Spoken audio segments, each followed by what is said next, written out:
ये कहानी है बरेली की, जहाँ मुन्नी अपने बाबा मोहनदास के साथ रहती थी। मोहनदास एक फैक्ट्री में वर्कर का काम करता था। वो ज्यादा नहीं कमाता था, लेकिन इतना तो कमा लेता था कि वो अपने बच्चे का ध्यान अच्छे से रख सके। पहले मोहन फैक्ट्री में काम करता था, फिर घर जाकर अपनी बेटी के लिए खाना बनाता था, क्योंकि मुन्नी की माँ दुनिया में नहीं थी। उसको जन्म देते समय उसकी माँ का देहांत हो गया था। तब से मुन्नी के पिता ही उसका पालन पोषण कर रहे थे।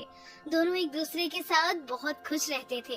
एक दिन मुन्नी के पिता उसे उठाते हुए कहते हैं, बेटा मुन्नी जल्दी उठ जा, देखो मैंने तुम्हारे लिए क्या बनाया है। अभी उठती हूँ पापा। बेटा मैंने सारा काम कर दिया है, तेरे लिए खाना भी बना दिया है। अब मैं फैक्ट्री जा रहा हूँ, तुम अपना ध्यान रखना। ठीक है पापा। इतना कहकर मोहनदास चला जाता है। मोहनदास अपनी बेटी को जान से ज्यादा प्यार करता था। वो फैक्ट्री में मशीन चला रहा था। तभी अचानक उसका ध्यान भटक गया, जिस कारण उसके हाथ मशीन में आ जाते हैं। बाकी लोग चिल्लाते हैं, देखो देखो भाइयों, मोहनदास का हाथ मशीन में आ गया, चलो इसे जल्दी अस्पताल लेकर चलते हैं। हाँ भाई जल्दी चलो, पता नहीं अब इसका क्या होगा। हम गरीबों का तो सहारा ही हमारे हाथ है। बेचारा मोहनदास अब क्या करेगा। मोहनदास को लोग अस्पताल लेकर जाते हैं। वहाँ उसके दोनों हाथ कट जाते हैं और वह विकलांग हो जाता है। फैक्ट्री के वर्कर उसे घर छोड़ देते हैं। अपने पिता की ऐसी हालत देखकर मुन्नी को बहुत दुख होता है और वो बहुत जोर जोर से रोने लगती है और रोते रोते कहती है, पिताजी ये क्या हो गया आपको? आपके दोनों हाथ कहाँ चले गए? मैं आपका ये हाल नहीं देख सकती पिताजी। कुछ नहीं हुआ बेटा, बस फैक्ट्री की मशीन में मेरे हाथ आ गए, जिसकी वजह से मेरे दोनों हाथ कट गए। तुम चिंता मत करो, सब सही हो जाएगा। मोहनदास अपनी बेटी को बहुत समझाता है और वो चुप हो जाती है। अगली सुबह मुन्नी जल्दी उठकर घर का सारा काम कर देती है, साथ ही खाना भी बना देती है। उसके बाबा ये सब देखकर बहुत दुखी होते हैं और उसे कहते हैं, बेटा मुन्नी मुझे माफ कर दे।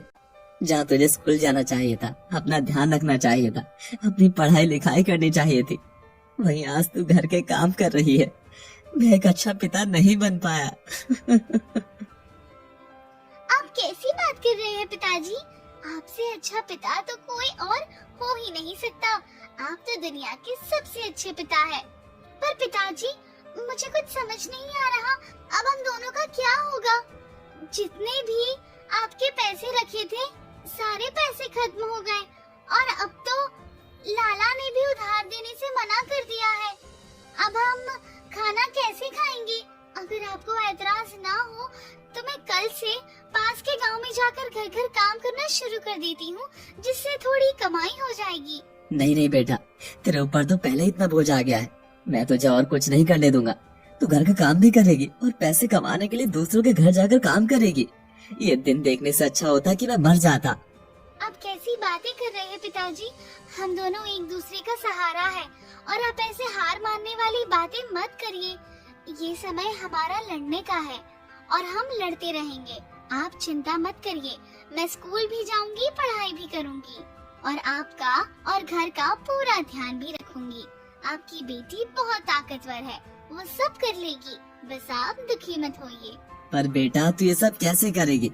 अब तेरी उम्र भी बहुत कम है और इतनी सारी जिम्मेदारियां तू कैसे संभालेगी? आप चिंता मत करिए पिताजी, ऊपर वाला कोई ना कोई रास्ता जरूर दिखाएगा।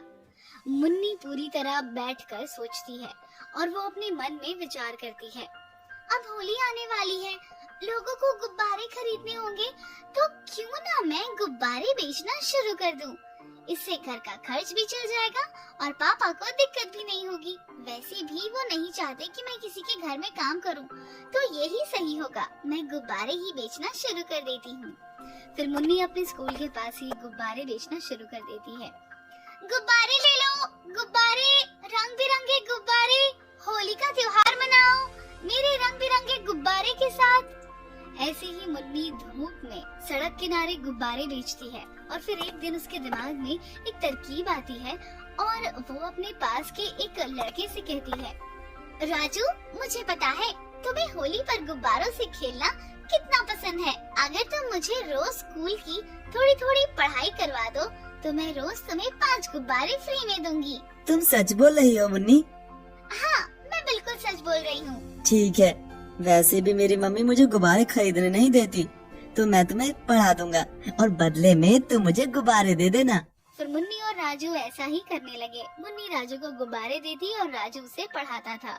एक दिन मुन्नी स्कूल के बाहर गुब्बारे बेच रही थी, तभी वहाँ पर एक बच्चा सोनू आता है और वो उससे कहता है, दीदी आपके गुब्बारे कितने सुंदर हैं, कितने रंग बिरंगे हैं, मुझे कुछ गुब्बारे दे दीजिए। हाँ भाई ले लो, 5 का एक गुब्बारा है। फिर मुन्नी सोनू को गुब्बारे दे देती है। अगले दिन सोनू अपने दोस्त को लेकर आता है और उसके सब दोस्त मुन्नी के गुब्बारे ले लेते हैं। सब उसे कहते हैं, मुन्नी दीदी आपके गुब्बारे तो बहुत ही अच्छे और सुंदर हैं। इनकी वजह से हमारी होली तो और भी रंगीन और अच्छी हो गई। इससे किसी को नुकसान भी नहीं पहुंचता। हाँ भाई, मेरे गुब्बारे से किसी को नुकसान नहीं पहुंचता, क्योंकि मुझे भी पता है कि गुब्बारे लगने से लोगों को चोट भी लग सकती है, पर मेरे गुब्बारे से ऐसा कुछ नहीं होगा और ये इको फ्रेंडली भी है, तो इससे किसी को भी नुकसान नहीं होगा।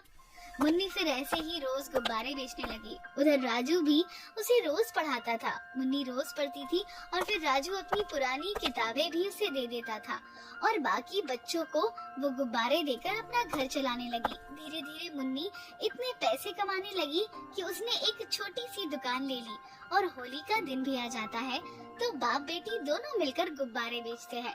जो बच्चे उसके पास आते हैं वो कहते हैं, दीदी हैप्पी होली, हमें भी गुब्बारे दे दो, आपके जैसे अच्छे गुब्बारे कहीं और नहीं मिलते। जरूर भाई, ये लो, और आप सबको भी हैप्पी होली। आप लोगों की वजह से ही तो मेरी और मेरे पिता की होली अच्छे से बन पाई है। फिर मुन्नी और उसके पिता भी अच्छे से होली मनाते हैं। अगले दिन मुन्नी सोचती है, तभी मुन्नी को दूसरी तरकीब आती है और वो गैस वाले गुब्बारे बेचना शुरू कर देती है।